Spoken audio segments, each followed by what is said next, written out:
closing presentation, he's going to be on fire. It's another hot topic. Oh, it just burns me right up. Oh, stop. Right.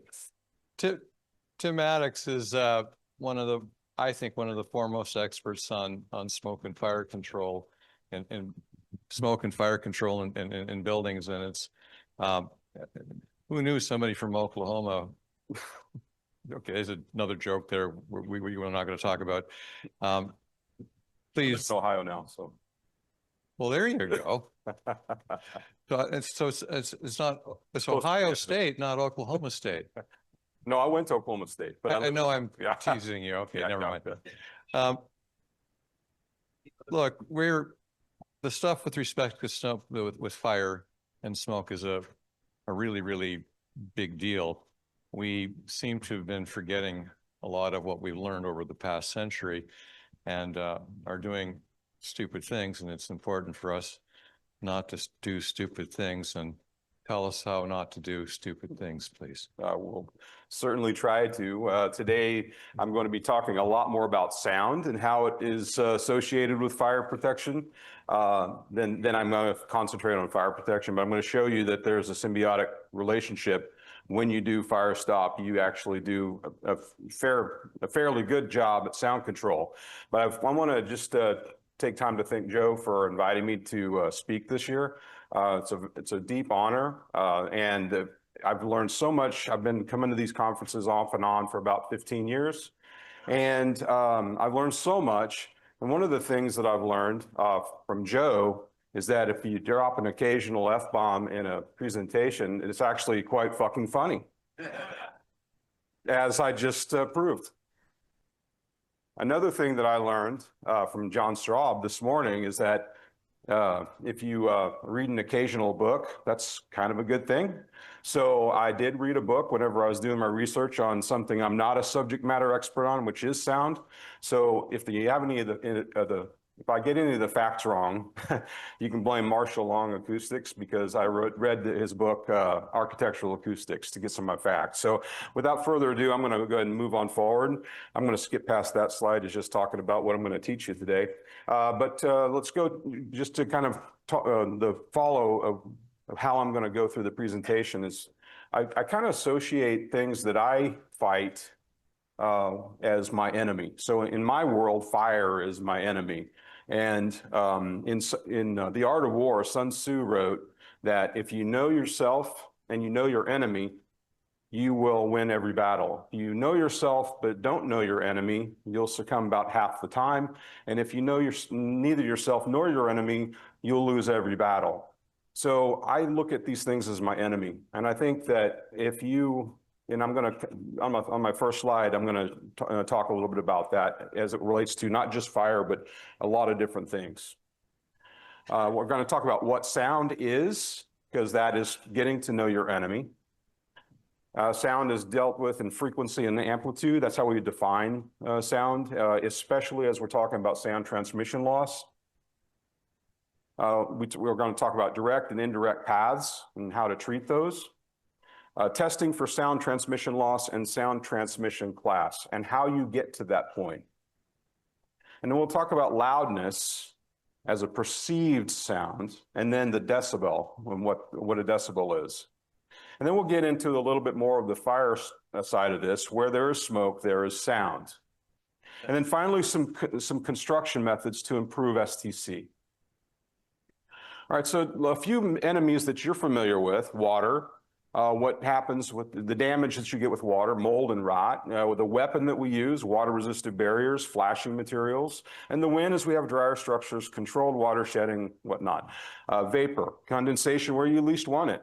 And you have the same issues then going back to where the water is. And, we use vapor barriers for that purpose. And then we also, the wind is a controlled vapor permeance. Thermal, wasted energy and discomfort. We use insulation to fight that battle. And then we end up with climate control and energy efficiency. We talk about air a lot in this group, and air leakage. You get transfer of unconditioned and conditioned air where you don't want it. Waste of energy. Air barriers have product performances, air permeance. They have assembly performances for air leakage when they're built into the assembly. You have the wind is a reduced air permeance with a good material, a reduced air leakage, and then also an energy efficiency. Now we're going to go into the associative things that I'm talking about today with fire and smoke. With fire, your damage is death and destruction. Passive fire containment is the answer to that. That's the weapon that we use. And passive versus active. Active is a sprinkler system. Passive is what I do. It's fire stopping. It's whenever you breach a compartment, and we call it compartmentalization. When you breach that compartment with a service item, cables, pipes, whatnot, we make the product that goes into that space to prevent that fire and smoke from going from compartment to the next compartment. And these have an association with sound. Now, I've colored the three on the left-hand side, air, fire, smoke, and sound, because they all have an effect on sound transmission. So we'll start with a philosophical question. When a tree falls in the woods and nobody is there to hear it, does it make a sound? And this little guy that's on the ladder here, I'm sure he heard a few sounds, like his bones breaking as he hit the ground. I saw that one, and I was watching James's presentation when he was cutting down the tree, and I'm like, oh my gosh, is he going to produce this thing again? But I saw that, and I'm like, okay, I got to have a little bit of fun with this, so I want to make it fun before you guys head off to the bar, and I'm going to try not to be making you too late to the bar tonight. All right, so what is sound? Well, sound is basically a vibration that travels on an acoustic, through an acoustic wave, on a longitudinal axis wave, through a medium. It must require a medium. You don't have any sound in space because there's nothing for it to travel in. So that's essentially the definition of sound. The difference between sound and noise, this is an important distinction. Sound is the actual physical thing happening. It's the wave happening, and as it's traveling and moving and whatnot.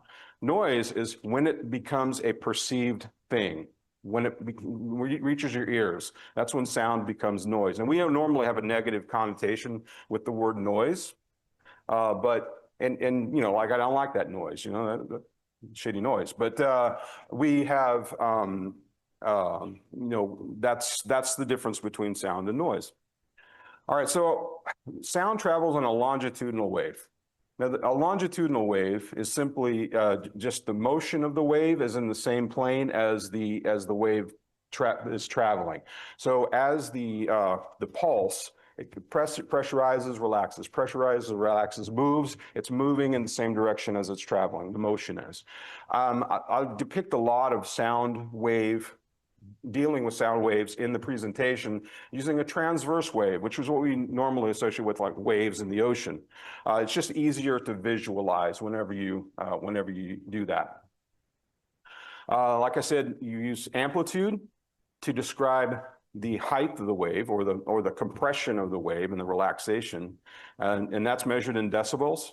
And then you have a frequency, and the frequency is the pitch that you will hear, the sound that you hear. And these two terms here are what are used when we talk about sound transmission loss. The vibrating source creates the pulse waves, and then it travels, and then the ears and the microphones hear them, and then you hear the noise. All right, here's a practical example of just to kind of explain frequency. It's pretty intuitive. You pretty much know what's going to happen here. I'm talking about a piano keyboard. I'm going to play a few notes here, and I'm going to associate that with the frequency that those notes are played at. So the very first key on a piano is A0. And I'll tell you what the A0 stands for in a second. Most piano players already know this, but it registers at 27.5 hertz. Now, this is important. The human capacity of listening or hearing sound starts at around 20 hertz. So it's just above the human limitation for hearing. It goes up to about 20,000 hertz. And as you age, that 20,000 drops down to about 14, 15,000 hertz. All right, so this is what it sounds like. Okay, that's kind of loud, actually. All right, so then we get a little distorted. Then if you move up the keyboard to C4, Okay, now you're increasing your frequency. And well, it's kind of a weird sound. It doesn't sound like a piano key. But anyway, if you go to C4 and then from C4 to C5, you're moving up 8 keys. Do we all know what that's called? An octave, right? That's what that one sounds. So you can hear it's the same note, but it's just a higher pitch. It's called an octave. And then here's what it is from a frequency standpoint. C4 measures at 261.63 hertz, C5, 523.26. Exactly double the frequency is what happens in an octave. Now, if you take that octave, and that the number behind it, A0, that's the first octave, the 0 octave on the keys. The 4th octave is where middle C starts. The 5th octave goes all the way up to C8. And if you take that octave and you double it and double it and double it again, then you get to the C8, which is 4186. And this is what it sounds like. Yeah, you can hardly hear it. It's very difficult to hear. Okay, so amplitude and frequency. When we talk about amplitude, we're talking about the energy as it relates to the wave. The more energy the wave has, the higher the amplitude. When it has a higher amplitude, it's a louder sound. So that's the association. Whenever you raise the amplitude, you raise the energy level. Because we're going to talk about energy in a second.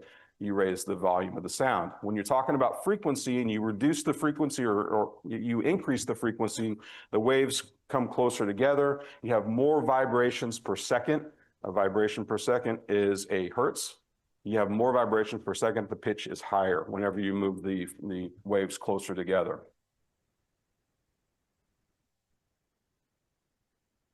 All right, so a little quiz.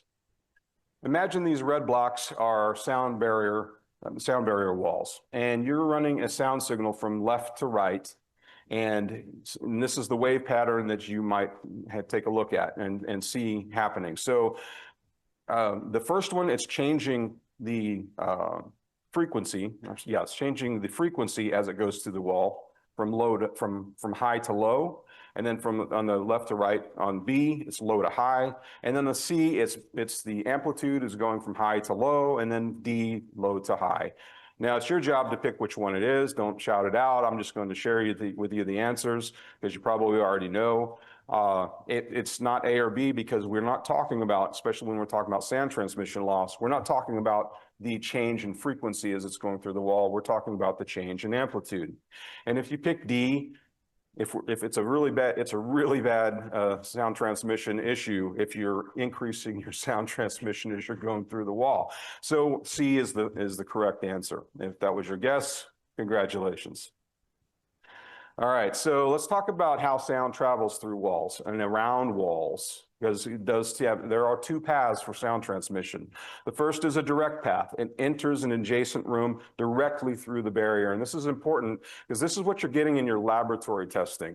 You're focusing on just say it's a wall. You're focusing on the wall. You're not focusing on any of the movement around or, around the flanking sides of the wall.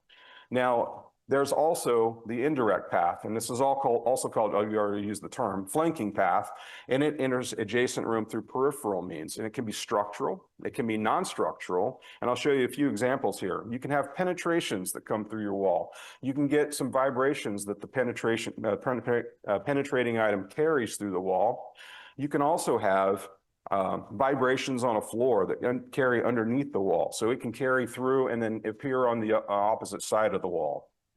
You can have transfer through open duct systems that are in shared rooms. So if sound enters into a duct, travels down, enters in the room on the other side. And you can also have some in overhead space. If you have an inconsistent membrane coming through, you can actually have travel up and above and over the wall system. All right, so talking about how we measure the noise or measure the sound, right now there are over 1,000 ASTM standards related to sound in some way, not necessarily through testing or building acoustics or whatnot, just sound. Of those, 53 are associated with building environmental acoustics, but when we're talking about STC in particular, we're really only talking about using 2 ASTM standards to get to an STC rating. Now, this is the ASTM E90 test standard, the first page of it. There's a couple things I want to point out in the title of this standard that are very important to understand. First is the laboratory measurement, and I spoke about this a second ago. The direct transfer through the wall or through the barrier is done in a laboratory because they take all of the flanking noise out of it and focus just on the structure itself. The other thing is it's an airborne sound transmission. Now, airborne sound transmission versus impact sound transmission, there's two different ways of testing it. So airborne sound transmission is simply you're creating a wave, it's impacting the article, the test article, and then it penetrates through, and then you measure it on the other side, and that's how you get your sound transmission loss. If you're talking about an impact sound, I've actually got an example of an impact sound. I don't know how it's going to sound, but we'll try it out here. Not too bad. It's exactly how it sounded. When I was in my hotel room giving this exact presentation to a group of drywall contractors in Palm Springs last year, I was sitting in my hotel working on my timing and all that kind of stuff, and that sound happened. I'm like, what the hell? I'm trying to concentrate. I can't understand I can't figure out what I'm trying to do here. So I went outside to see what it was, and the contractor was pulling down a light fixture and putting in a new one, and he was drilling holes and all kinds of stuff. And I'm like, oh, well, you know what? I'm gonna make lemonade out of lemons here. I'm gonna record this sound. I'm gonna present it in my presentation today, and it's gonna be wonderful. Well, I did present that. I've got it here today just to kind of show you, just to kind of make it a little more interesting, but also to delineate the difference between an impact sound from an airborne sound. All right, so this is what the test looks like. This is just an illustration showing that you've got a source room on one side and a receiving room on the other side, and then you've got a test article that separates the two. And you also see the test article penetrates through the wall on both sides, so there's not connecting tissue of building tissue from one side to the other. So you're not getting any flanking through the apparatus. You're only getting it through the wall system itself. On the source side, you will see this is what an actual test looks like. On the source side, you'll see these speakers on one side, and that's how you know it's the source room. And then on the source and the receiving side, you have microphones. It's important to have them on both sides because you have to measure the start and you have to measure the finish, and then take and subtract the difference, and that's how you get your sound transmission loss. When you do a test at a lab, and I just kind of highlighted the test article here in a second, or here in the illustration, you do coat the corners with a deadening mastic so that you do isolate the wall by itself, and you don't test you try to get rid of as much flanking noise as possible, so you are truly getting what the wall itself is doing. So in these tests, they use a pink noise signal in the source room, as opposed to, most of us know what white noise is. Some of us know what pink noise is. There's brown noise. There's all kinds of different types of noise. And all it is it's a relationship of how the energy is calculated across the spectrum of what you're playing. But basically, white and pink noise, the similarity is that they're consistent. They consist of a multitude of frequencies played simultaneously. And in the case of white noise, it's produced when the energy level is the same at every frequency. And this is an example of what white noise sounds like.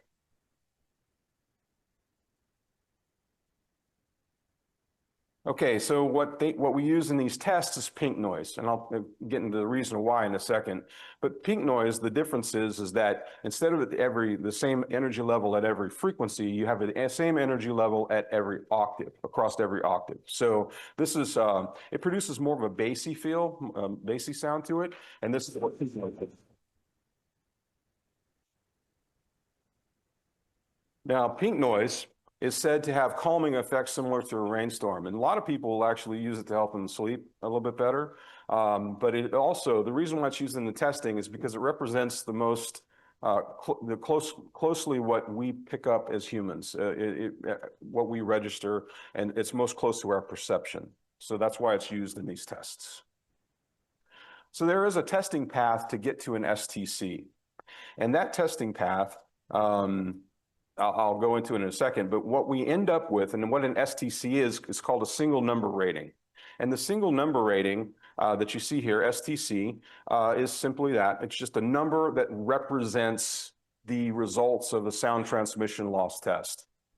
So there's STC, but there's a couple other ones I want to call your attention to. There's one called OITC, Outdoor-Indoor Transmission Coefficient, and that, or sound transmission class, that one would be more affiliated with what you have on an exterior air barrier from sound traveling from outside to inside. And it takes consideration maybe a lower frequency level that you're going to get from road noise, things like that, coming from outside of a building to the inside of a building. Whereas STC really is the sound transmission loss interior of a building from inside to inside, not outside to inside. And then there's a third one that I want to call out your attention to. It's NNIC, Normalized Noise Isolation Class. And that NNIC, sometimes people will call it a field STC test. There's really no such thing as a field STC test, but it is a field test that produces a similar number. But that number is not an STC, it's an NNIC. The reason why I bring that difference to you is because both of those terms are used in the building code. The typical, well, I'll get into the building code part in a second. Yeah.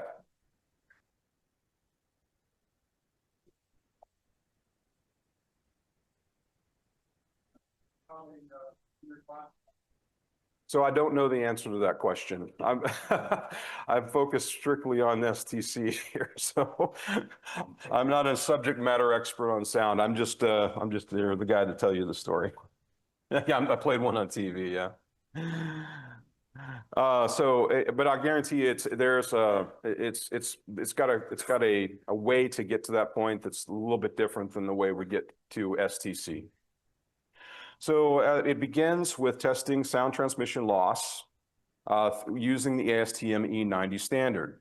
And what you end up after you run a test like that is you end up with a chart like this. And at every incremental frequency that is received, what you're taking is the difference in the decibel level from the source room to the receiving room, and that becomes your sound transmission loss at every frequency level. Now you'll notice it goes from left to right, low to high. There's more sound transmission loss at a higher frequency than at the lower frequencies. And this is pretty typical of a sound transmission test. Now, one thing I'm going to point to you here, it's very interesting to me. This is called an incident dip. And this particular incident dip happens whenever you're testing gypsum wall assemblies. This is a common, so anytime you see a curve and you see that dip, you know the test was done on a gypsum wall assembly. It's between about 1,000 and 3,000 hertz. So each incremental frequency is evaluated as a change in decibels from the source to the receiving room, and then the data is converted to STC using a standard contour curve located in ASTM E413. Those are the two standards, E90 and E413. Now it produces this curve, and then what they do is they move this curve into position so that it meets the curve fitting criteria within the standard. Once it meets that curve fitting criteria, then at 500 hertz, you take a vertical line up to the contour line and then to the left, and that is your STC. That's how STC is calculated. It's been a kind of a voodoo mystery for me for most of my life, but I took the time to figure this out and show it to you today. Hopefully it clarifies some things for you. The red curve it's called a contour, the standard contour line. It is in the E413 standard. So it tells you at what frequency, where it is in comparison to where the sound should be in that with a normalized curve. So as an engineer, you know, we were taught Newton's first law of thermodynamics that you cannot create nor can you destroy energy. But what you're doing when you're doing sound transmission loss is you're changing the amount of energy or deflecting it and whatnot. So what you start off with is an incident energy that's hitting a wall. Some of it's going to be reflective. reflected in it. So that's where some of your sound transmission loss is going to come from. And the other sound transmission loss is going to be what is going through the wall. And as you can see, it's depicted that your amplitude is decreasing as it's going through the wall. Well, where's that energy going? So what happens is these sound waves hit the wall, they vibrate the wall, and in the process of vibration, they create heat. And then you have a loss of heat. So you're transforming your energy from the sound wave energy into heat energy. It's not a lot of heat energy. It's not going to warm up a room or anything like that, but it is going to be something, that's where the energy is going. So you get that through absorption, and you get that through the vibration on the wall. And all that means, all that kind of translates to is the more flexible your wall, the actual better sound transmission class you're going to have. But that has negative connotation when you're talking about fire resistance. So you got to kind of balance those two. Mass walls are going to reflect more. They're not going to vibrate. They're going to reflect more of the energy away. And then, like I said, flexibility translates to improve STC. So this is just a kind of a little thing to kind of illustrate the range of frequency. So what the ASTM standard tells you to do is it carries the frequencies across 5 octaves. And this is just to show you where those locations are in what's being evaluated in the test.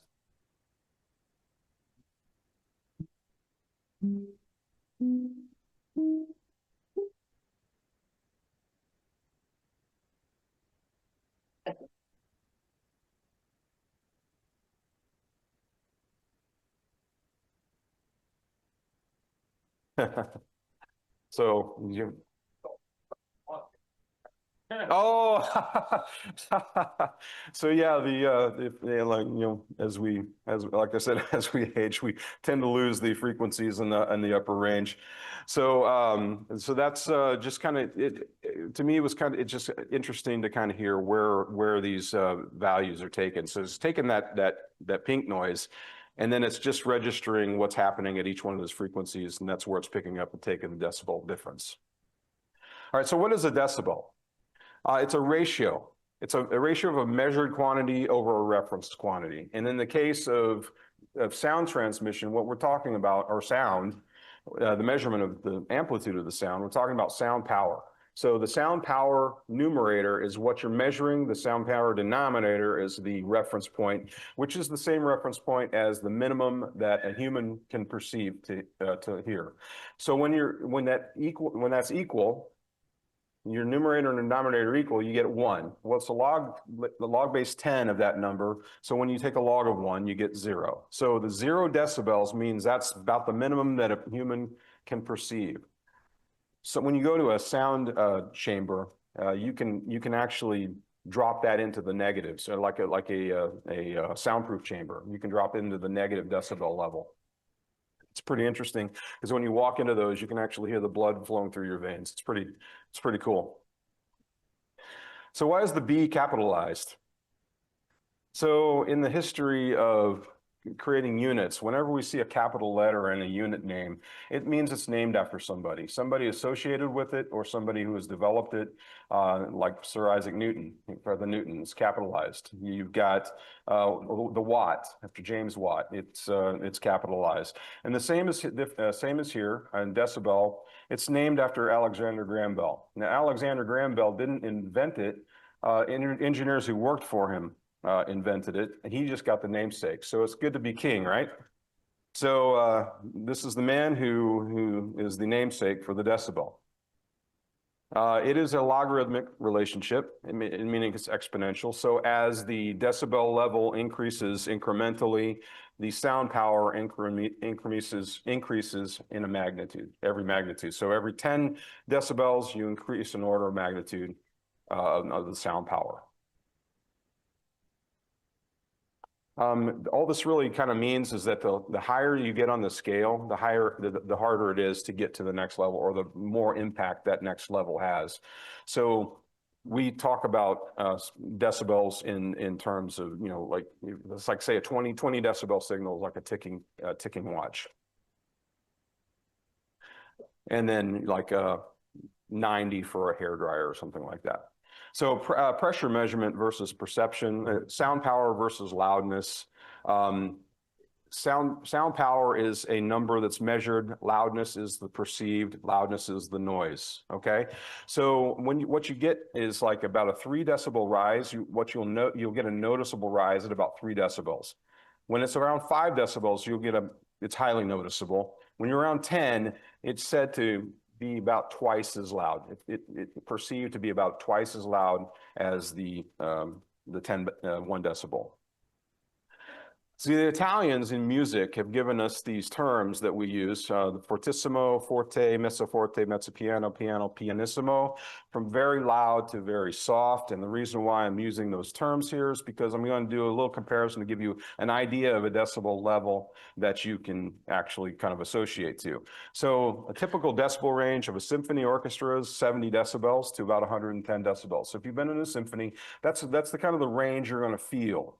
And that's a decibel range of 40 points. The wave amplitude is 10,000 times higher in the loudest points than it is in the softer points. But what that relates to in perception is about 16 times as loud. I've got a little fun thing I'm going to do here. I'm not going to go through this particular slide, but instead I'm going to play an experiment on you guys. And the first thing I want you to do is remain extraordinarily quiet.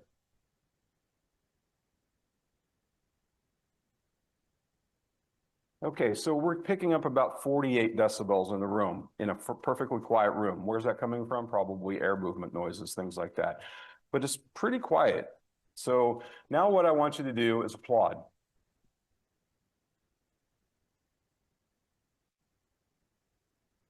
Okay. So we got up to about 85 decibels with the applaud. So that gives you kind of a good feel for the comparison for 49 decibels to 80. To kind of give you just to feel an idea. I did that test for a couple of reasons. The first one is to illustrate that comparison for you. The second reason is because I just wanted to feel better about myself. So I wanted you to applaud me. So I'll scream through this here real quick. The loudest sound ever said to be recorded in the history of mankind was the Krakatoa volcano in 1883. Now, it wasn't really recorded, it was evaluated, because at the time we didn't have decibels, because those were invented in 1920. We didn't have really the ability to measure sound at that point. But what they did is they took testimony from people that said they heard that sound happen over 3,000 miles away. So the sound traveled a considerable amount. They also measured in terms of damage around the area created by the sound waves hitting things, breaking things, killing people. And then what they did is they kind of back calculated and estimated it out to be about 310 decibels. So that's a considerable amount, considering that your magnitude level, and you just produced 90 decibels in this room. Think about how many orders of magnitude in that sound that was created. That's pretty amazing. STC requirements in the code. So section 12 is where you're going to find these references, and it's really fairly limited in what you're going to find in the code, and pretty typically. And remember, the building code is the minimum requirement that we build to. So when you have the code references of 50. For places like between private areas and sleeping quarters, things like that. And that's pretty much what you're going to find in the building code. Remember earlier I mentioned the NNIC, the field STC, so to speak. When they allow for a 45 in that same condition for that. So a 50 for STC, 45 for the NNIC. Where you're really going to find more specific things where it relates to sound transmission requirements are in things like this enhanced classroom acoustics document, or guidelines for hospitals, things like that, like this one produced by the Facility Guidelines Institute. There you're going to have very specific examples of where you're going to need to meet certain STC requirements, and that's where you're going to find your requirements. So STC values for privacy. They roughly relate to the reduction in decibels, but it's more complicated than that, and I'll explain here. So when you look at the sound transmission loss graph that we looked at earlier, like I said, and pointed out then, you'll notice in the lower registers, you've got less sound transmission. You've only got about 35 decibel difference, whereas in the upper register, you've got about an 80 decibel difference. And this is pretty important because when you've got an STC of 63, it's neither 80 nor is it 30, but it's somewhere kind of close to the average. And so what STC does for us is it produces an expectation of what you should be impacted by. So the idea is then that if you have a sound of 70 decibels on one side and you've got a 50 decibel wall, you hear about a 20 decibel signal on the other side. That's the feel that you're going to get. And that's about the sound, you know, so it's a loud conversation versus a ticking watch on a STC 50 wall. So general conversation is about 60 decibels. Privacy levels begin around STC of 40. And this is kind of a chart that I found in the book. And it says at an STC 40, a general conversation, you can hear it, but can't really understand what's going on. A loud conversation, you're going to hear it and understand the words. So you might not want, if you want privacy, 40 might not be good enough for you. So 45, you get up to virtually can not be heard on a general conversation, but you can hear but rarely understand a loud conversation. And then you get up to 50, you can't really hear a general conversation at all, but you get to a loud conversation. You might be hearing something, but you really can't tell what they're saying. So you really start to get into true privacy when you're up in those levels. Now we're going to get into a little bit into the fire part of this thing. So where there's smoke, there is sound. And this is just to illustrate the point that when you have free air travel across something, you're going to have free smoke travel across something. You're also going to have free sound travel across something. So you're not going to have anything blocking that sound, nothing that's going to be there absorbing that sound. It's not flexing anything. It's just making its way through, and you're just going to have sound leakage as well. So just to illustrate, when you have a continuous wall and on the left-hand side, you've got a sound barrier. On the right-hand side, you've got a smoke barrier. And it prevents the smoke from getting through, and it also reduces the sound transmission considerably. When you open that up, well, first of all, what drives sound is the energy level. We talked about the energy level. Higher energy level, you're going to have a higher energy level on the other side. Lower energy level, you're going to have a lower energy level on the other side. When you're talking about what drives smoke, it's pressure. So it moves from a high pressure to a low pressure area. What happens when you create joints and penetrations? Well, you increase areas for the sound and the smoke to get through. So you just create more sound paths to travel. You also create smoke paths to travel.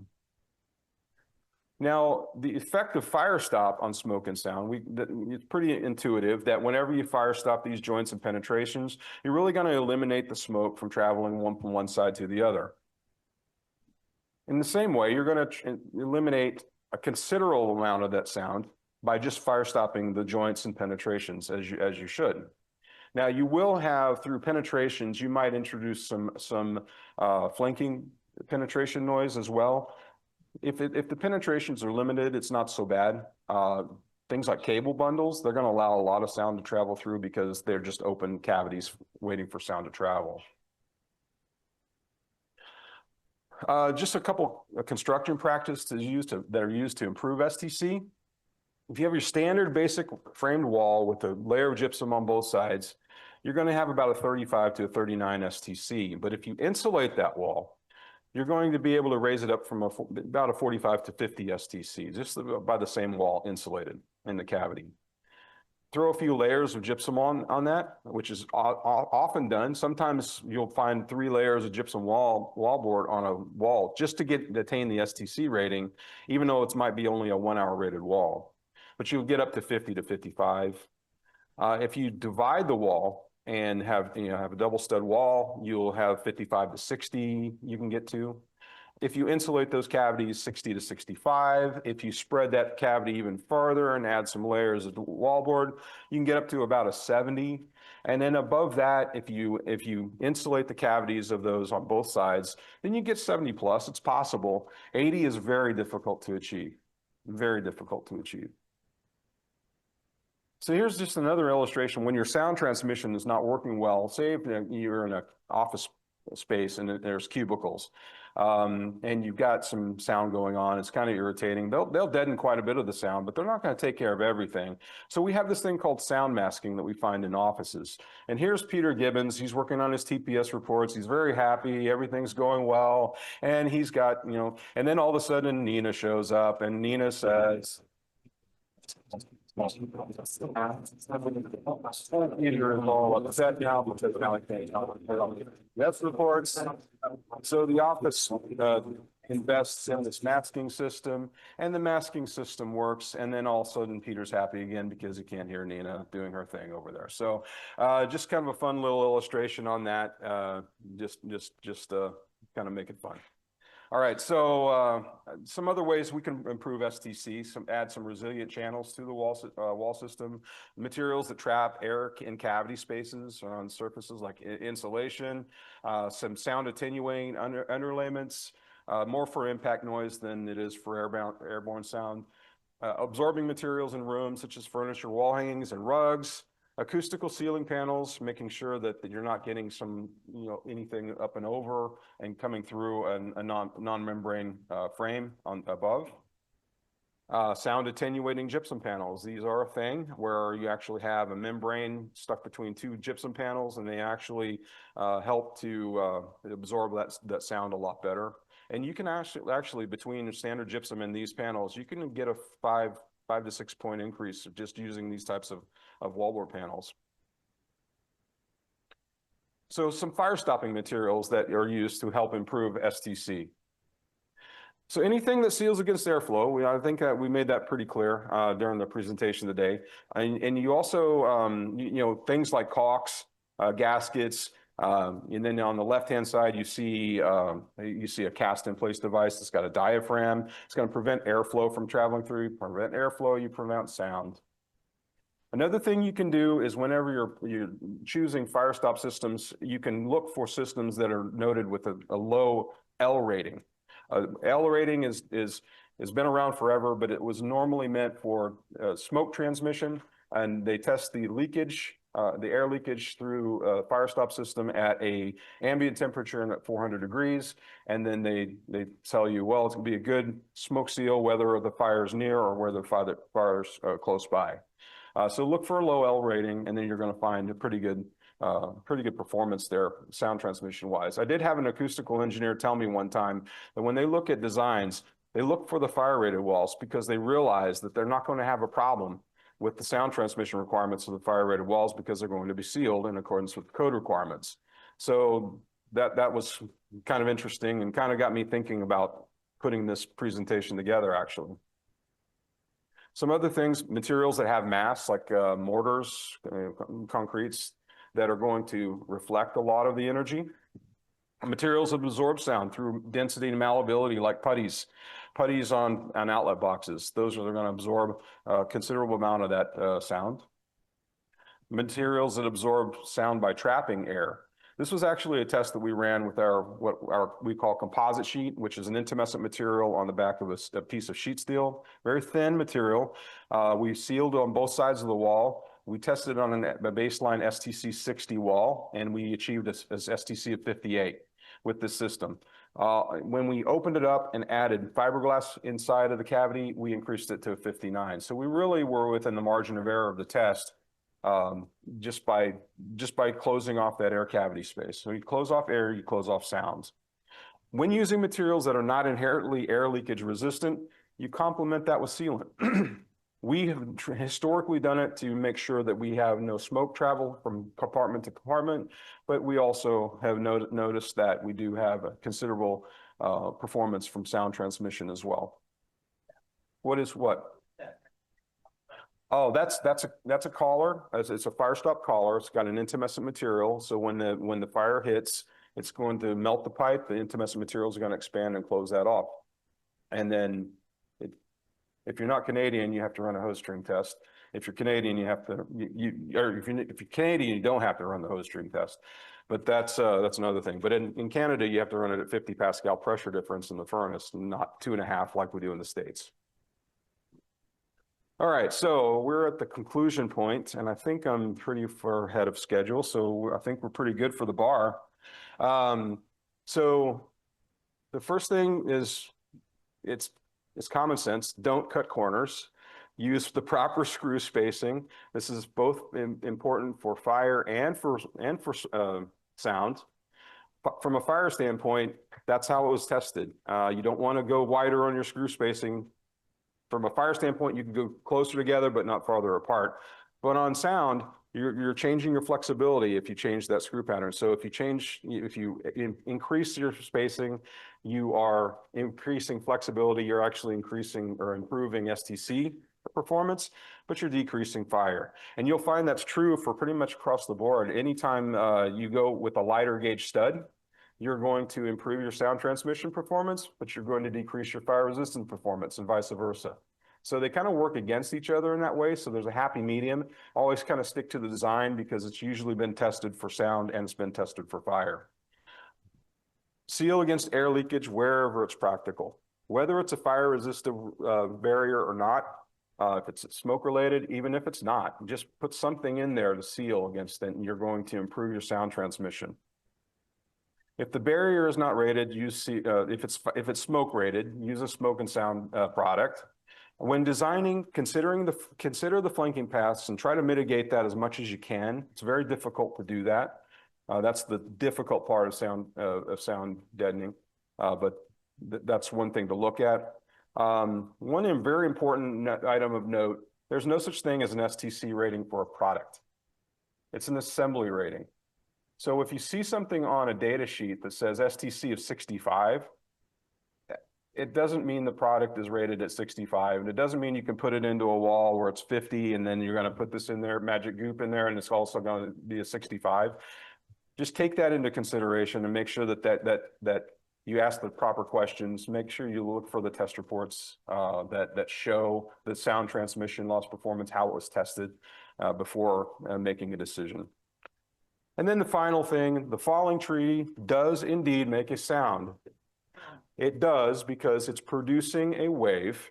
It's a vibration. It's producing a wave. The wave is transferring through a medium and is getting to some point. Now, if the point is an animal or a human that's hearing it, it becomes a noise. And if nobody's there to hear it, it produces a sound, but not the noise. So that's the answer. That's the finish.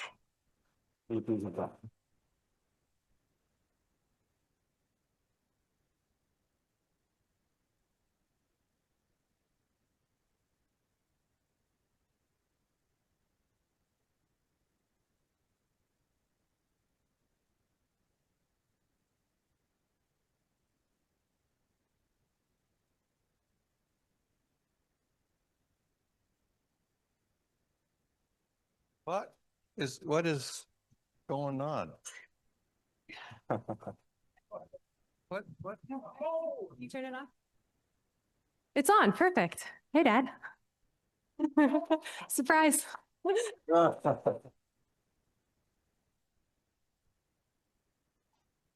A summer camp applause. So last time I surprised my dad, you want it, you can have it in a minute. Last time I surprised my dad by driving up from Blacksburg, I was pregnant with triplets. This is not that kind of surprise. But it's a different surprise. Hold on. Yeah. I wrote this down so that in case I get a little emotional. Will you hold it for me right there? Hold on, sweetie. Hold on. Hold on. I think better, you know what? You hold this so I can read it. Okay. Actually, now I got it. All right. Can you go get the gummy bears, please? Okay. This is, if anybody's wondering how I parent triplets plus this guy, it's with candy. Okay, which is a lesson I learned from my father. Okay. So, okay, let's get to this.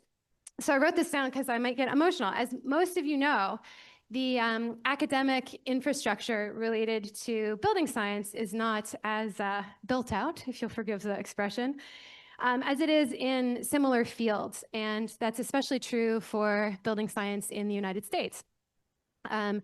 So what that means is that mentors and mentorship are particularly important to us. Two of my father's mentors, Neil Hutchin and Gus Handegord, wrote a book together titled Building Science for a Cold Climate. I think many of you know this book already. Being Canadian, I think the cold climate part came naturally to them. It's a very good book, but as many of you also know, it's long out of print. I occasionally check used books listings and online shops to see if I can get a copy at a decent price, because I like to have extras on hand to give away. Sometimes they're really expensive. I expect that price might go up after this, but sometimes I can find one at a decent price. I got into this habit in part because of my friend Peter Marciano, who does the same thing with a book called Roofs by Max Baker, another of my father's mentors. That's another creatively titled book in our canon, Roofs. Anyway, so Roofs was written by Max Baker, another of my father's mentors. A little more than 3 years ago, I came across a review of building science for a cold climate. You can get down.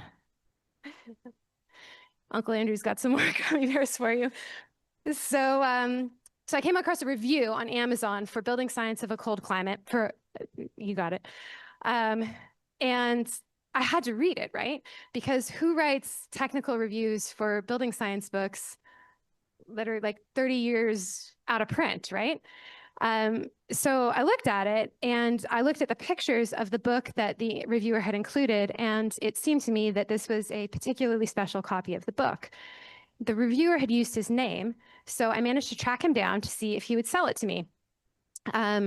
Or at least I was pretty sure I'd tracked him down. His name brought up a website in Russian and what I hoped was a contact me page. So I sent him a message in English and asked if he wanted to sell it. And I told him I wanted the book because my father had been a student of the authors. Now, I didn't hear anything for 3 years. For 3 years. And then last fall, I got an email with the all caps subject line, the book. And it was the guy. And in the email, it said, Dr. Stebrick should have this book. So I hadn't said who my father was, but I guess he found out. He figured it out. Now, this is a Russian story, so it can't possibly be easy. He wouldn't sell me the book. What he proposed was a trade.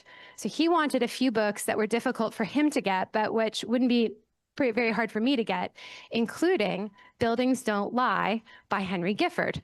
Fantastic book. Yes. So he wanted that one. And Henry, I don't think he knew this, but I had worked for Henry and Chris Benedict in New York City early in my career. So of course I couldn't just send him a regular copy of Buildings Don't Lie. Henry was kind enough not only to send me a signed copy for my new friend, but also he included in this, and this was 2 shipments that he sent me, a bunch of hand-picked antique out-of-print books from his own collection, including a bunch of curated articles to include in this package. I suspect he had a little bit of help from Chris in doing this. And instead of packing peanuts, he used the t-shirts, the psychrometric chart t-shirts. So those went up too. And then Betsy was helpful enough to get a copy of one of your books signed without your knowledge, included in this as well. So this was very much a group effort. Now, not that I could just ship it off. My correspondent was in Crimea. And because of the war, he couldn't just send me the book, and I couldn't just send this package to him. So he sent his book to Istanbul, where it was then redirected to Blacksburg, Virginia. And I sent mine to Poland. You would like some more. Uncle Andrew's got you covered. So I sent mine to Poland because it turns out my local Blacksburg UPS guy knew a guy who knew a guy, because of course, right? We're very connected in Blacksburg at the post office. And so now I have the book, and it's right there. Oh, this is your part. This is your part. Can you take that package and you give that to Grandpa Joe? So that is the book. The inscription is the special part. It is dedicated by Hutchin and Handegord to Max Baker, from 2 of my father's most important mentors to a third. And my correspondent was right. Dr. Stebrick should have this book. As I said at the beginning, Mentors are extraordinarily important in our field, and I'm fortunate to have the best one there is. Oh, this is why I wrote it down. Dr. Seabrook would be the best mentor to have, even if he weren't my father, but he is my father. And if I'm a little late for his big birthday, it's only 143 days till Christmas, according to Moses. I love you, Dad.